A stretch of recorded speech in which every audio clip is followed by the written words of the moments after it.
Hello दोस्तों, क्या हो अगर इन फ्यूचर कोई ऐसी टेक्नोलॉजी डेवलप हो जाए जिसमें मरने के बाद उस आदमी की सारी यादों और उसकी फीलिंग्स को उसी की जैसी लैब में बनाई हुई बॉडी यानी कि उसके क्लोन में इम्प्लांट कर सकें। ये आप कमेंट करके बताएं। चलिए जानते हैं आज की कहानी की शुरुआत विलियम और एड को दिखाते हुए होती है, जो दोनों के दोनों बायोमेडिकल रिसर्च साइंटिस्ट हैं। इनके पास एक सोल्जर की बॉडी को लाया जाता है। अब ये इस सोल्जर के यादों को यानी उसकी फीलिंग्स, एहसास, सारी चीजों को एक रोबोट के अंदर ट्रांसफर करने वाले हैं। जल्द ही इनका एक्सपेरिमेंट पूरा हो जाता है और ये रोबोट के अंदर उस सोल्जर की सारी यादों को अब बैटरी के करंट से उस रोबोट को ऑन किया जाता है और उस रोबोट को सप्लाई मिलते ही वो अपने हाथ पैर चलाने लगता है, जिसका मतलब था इनका एक्सपेरिमेंट कामयाब हो गया है। और जब उस आर्मी ऑफिसर को पता चलता है असल में वो मर चुका है और उसका शरीर रोबोट का है, ये देखकर वो शॉक्ड हो जाता है और अपने आप पर हमला करके अपने आप को खत्म कर देता है। और इस तरह से इनका एक्सपेरिमेंट कामयाब होते होते फेल हो जाता है। विलियम का बॉस विलियम से कहता है, अगर तुमने जल्द से जल्द इस एक्सपेरिमेंट को पूरा नहीं किया तो ये डिपार्टमेंट बंद कर दिया जाएगा। लेकिन विलियम और उसका दोस्त ये नहीं चाहता कि ये डिपार्टमेंट बंद हो। अब विलियम घर और अपनी फैमिली के साथ कहीं घूमने के लिए जाते हैं। दरअसल ये लोग पिकनिक पे जा रहे होते हैं। तभी रास्ते में बारिश होने लगती है और रात के अंधेरे में गाड़ी चलाना बहुत ही कठिन हो रहा था। तभी बिजली एक पेड़ पर गिरती है और पेड़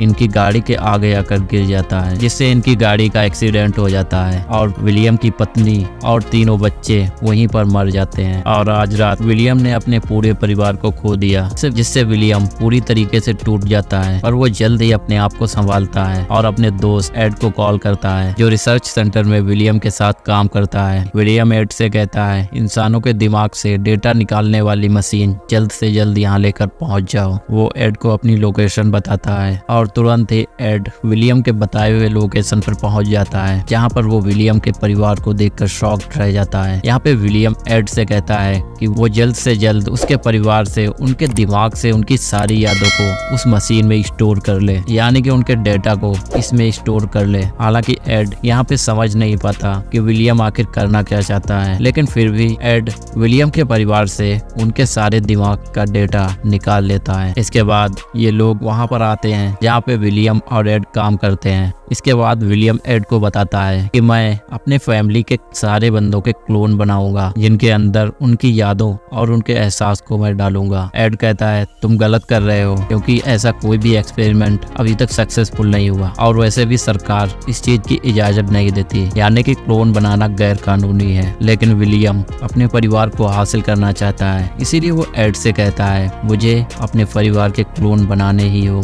और आखिरकार एड को विलियम की बात माननी पड़ती है, क्योंकि एड विलियम का अच्छा दोस्त है। हालांकि विलियम ने पहले भी ऐसी क्लोनिंग की है, लेकिन इंसानों पे नहीं, जानवरों पे। और ऐसी क्लोनिंग करने के लिए इन्हें 17 दिन का वक्त चाहिए, जो कि ये लैब में नहीं कर सकते। इसीलिए ये लैब से सारी जरूरतों के सामान लेकर अपने घर पहुंच जाते हैं, जहां पर विलियम अपने सारे परिवार के क्लोन्स बनाएगा। लेकिन यहाँ पे प्रॉब्लम ये होती है कि इनके परिवार में 4 मेंबर थे और विलियम के पास सिर्फ 3 मशीन्स होती हैं, इसीलिए इसमें सिर्फ 3 ही क्लोन बन सकते हैं। इसीलिए विलियम तय करता है वो सिर्फ 3 क्लोन बनाएगा। इसीलिए वो पर्ची पर सभी के नाम लिखता है और जिसका भी नाम बाहर आएगा उसका क्लोन नहीं बनाया जाएगा। उस पर्चे में उसकी सबसे छोटी बेटी सोफी का नाम निकलता है, जिससे वो सबसे ज्यादा प्यार करता था। अब ये लोग क्लोन बनाने की प्रक्रिया को शुरू करते हैं। तब एड विलियम से कहता है, अगर बीच में एक बार भी लाइट गई तो क्लोन्स बनना रुक जाएंगे, यानी कि इनका पूरा का पूरा एक्सपेरिमेंट खराब हो जाएगा। इसीलिए विलियम आसपास से बहुत सारी बैटरीज को लाता है, जिससे क्लोन बनने की प्रक्रिया बीच में ना रुक सके। एड यहाँ पे विलियम से कहता है, तुम अपने परिवार को क्या जवाब दोगे, क्योंकि उनके दिमाग में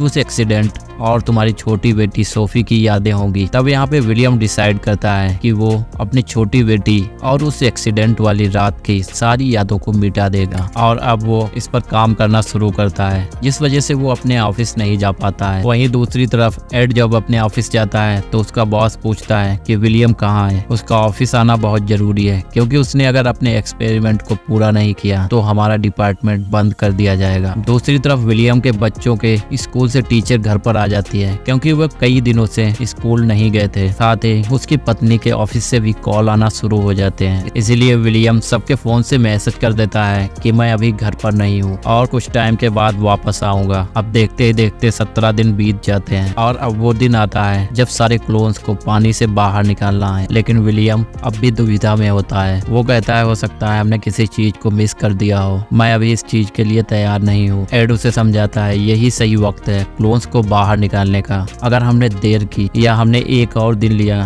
तो क्लोन्स खराब हो सकते हैं और ये लोग सारे क्लोन्स को बाहर निकाल देते हैं। क्लोन्स एकदम से जिंदा होकर शॉक में आ सकते हैं, इसीलिए ये लोग उन्हें 72 घंटे के लिए बेहोश कर देते हैं। विलियम अपनी पत्नी के पास जाता है और उसके हाथ को जब वो टच करता है तो वो मशीन में देखता है कि उसके दिमाग में हल्का जो दिमाग होता है उसका तालमेल उसकी बॉडी से भी होता है और रोबोट के पास जो जिस्म था वो इंसानी नहीं था बल्कि वह मेटल का था। इसीलिए रोबोट यानी कि इंसान होश में आने के बाद उस बात को एक्सेप्ट नहीं कर पाता और शॉक्ड में आकर अपने आप को खत्म कर लेता है। विलियम को यहाँ पे समझ में आ चुका है कि वो कैसे एक इंसानी दिमाग को सक्सेसफुल तरीके से एक रोबोट के अंदर ट्रांसफर कर सकता है। इसके लिए उसे उसकी यादों से ये मिटाना होगा उसके पास कभी इंसानी दिमाग था और ऐसा करने से जब वो होश में आएगा तो वो रोबोटिक बॉडी को देखकर उसे ऐसा लगेगा कि ये बॉडी उसी की है और एक्सपेरिमेंट कामयाब हो जाएगा। यहाँ पर वो अपने परिवार की सारी यादों से उस एक्सीडेंट वाली रात को और अपनी छोटी बेटी की यादों को पूरी तरीके से डिलीट कर देता है। अब सबके सब होश में आ जाते हैं। विलियम को उसका परिवार वापस से मिल चुका है। वो उसी तरीके से बिहेव कर रहे हैं जैसे वो पहले किया करते थे। इस बात से विलियम काफी ज्यादा खुश होता है क्योंकि उसने वो कर दिखाया जो वो हमेशा से करना चाहता था। विलियम को अपने डिपार्टमेंट को बचाने के लिए उस रोबोट वाले एक्सपेरिमेंट को पूरा करना होगा। इसीलिए विलियम तय करता है वो अपने दिमाग की एक कॉपी बनाएगा और उसे उस रोबोट के अंदर डालेगा ताकि वो एक्सपेरिमेंट पूरा हो जाए और उनका डिपार्टमेंट बच जाए। वहीं दूसरी तरफ हम विलियम की वाइफ को देखते हैं जिसे कभी कभी विजन्स आते हैं जो उसकी छोटी बेटी के बारे में होते हैं। एक रात विलियम की बेटी वही सपना देखती है जिसमें उनका एक्सीडेंट हुआ था और वो सपने में देखती है कि उनका एक्सीडेंट हो जाता है और उसकी माँ वहीं पर मर जाती है जिससे वो डर कर उठ जाती है। तभी विलियम वहाँ पर आता है और अपनी बेटी को समझाता है ये सिर्फ एक बुरा ख्वाब था, तुम्हें दोबारा सो जाना चाहिए। और जब वो सो जाती है सोने के बाद विलियम अपनी बेटी को उसी लैब में लेकर आता है और उसके दिमाग को उस मशीन से कनेक्ट करता है। दरअसल वो ये जानना चाहता था कि इसके दिमाग में कहीं एक्सीडेंट वाली कोई याद रह तो नहीं गई। और जब वो ये सब कर रहा होता है तभी वहाँ पर उसकी वाइफ आ जाती है और उसकी वाइफ ये सब देखकर शॉक्ड रह जाती है और उसे शक हो जाता है कि विलियम ने कुछ तो उनके साथ किया है जिससे उन्हें अजीब अजीब विजन्स आते हैं। हालांकि विलियम अपनी पत्नी को कुछ भी नहीं बताना चाहता लेकिन उसके जिद करने पर वो उसे बता देता है कुछ वक्त पहले गाड़ी का एक्सीडेंट हो गया था जिसमें तुम्हारी और बच्चों की मृत्यु हो गई थी, जिसके बाद मैंने तुम सबके क्लोन्स बनाए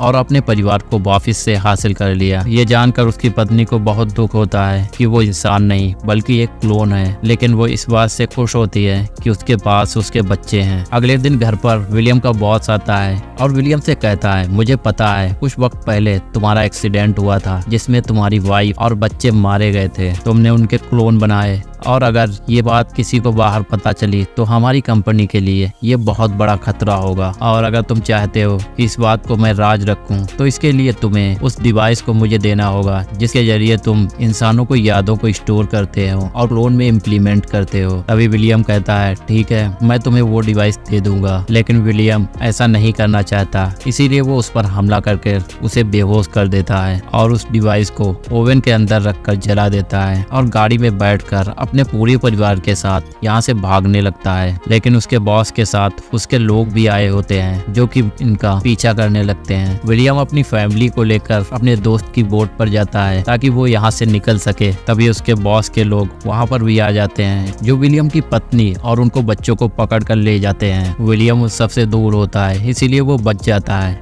और अब विलियम अपनी फैमिली को बचाना चाहता है, इसीलिए वो उस कंपनी में जाता है जहाँ पर उसका दोस्त और उसकी फैमिली होती है। विलियम का बॉस विलियम को बताता है ये जो सारे एक्सपेरिमेंट थे ये एक मेडिकल पर्पज के लिए नहीं थे बल्कि यूएस की गवर्नमेंट इसे फंड करती है क्योंकि वो यूएस की आर्मी के लिए ऐसे खतरनाक वेपन्स यानी कि यूएस सोल्जर्स बनाना चाहती है और इसीलिए तुम्हें वो डिवाइस मुझे देना होगा। विलियम मना करता है। उसके मना करने पर उसका बॉस उसके दोस्त को मार देता है और इसके बाद वो उसके परिवार को भी मारने जाता है, लेकिन विलियम उसकी शर्त मानने के लिए तैयार हो जाता है और विलियम वो डिवाइस बना देता है जिसकी मदद से किसी की भी यादों को कॉपी किया जा सकता है और उन यादों को किसी भी बॉडी या किसी भी रोबोट के अंदर डाला जा सकता है। और अब डिवाइस बनाकर वो अपने बॉस को दे देता है, लेकिन डिवाइस मिलने के बाद भी उसका बॉस उसके परिवार को मारने के लिए जाता है। इससे पहले वो ऐसा करता, विलियम यहाँ पर उस रोबोट को बुला लेता है जिसके दिमाग में विलियम ने अपने दिमाग की कॉपी डाली थी। दरअसल विलियम रोबोट को अपने दिमाग से कंट्रोल कर सकता है। ये रोबोट बहुत ही ज्यादा खतरनाक होता है, इस पर गोलियों का भी कोई असर नहीं होता, इसीलिए वो सारे लोगों को वहाँ पे मार देता है। इसी बीच विलियम को मौका मिल जाता है और वो अपने परिवार के साथ यहाँ से भागने लगता है। अपने परिवार को गाड़ी में बैठाकर वो वापस से अंदर आता है जहाँ पर उसका रोबोट विलियम के बॉस को मारने वाला होता है, जो कि बुरी तरीके से जख्मी होता है। विलियम अपने रोबोट को रोक लेता है। विलियम का बॉस विलियम से कहता है कि मेरे मरने के बाद भी मेरे लोग तुम्हें नहीं छोड़ेंगे, क्योंकि वो सब तुम्हारे बारे में जानते हैं। लेकिन विलियम यहाँ पर उससे एक डील करता है। विलियम बताता है कि मैं अगले 17 दिनों के अंदर मैं तुम्हारा क्लोन बनाकर उसमें तुम्हारी यादों को डाल दूंगा, जिससे तुम एक नॉर्मल जिंदगी जी पाओगे। और इसके बाद तुम मेरे रोबोट के साथ मिलकर, जिसके अंदर मेरा ही दिमाग है, उन अमीर लोगों के क्लोन बना सकते हो जो मरने वाले हैं, जिससे तुम बहुत सारा पैसा कमा सकते हो। लेकिन इसके बदले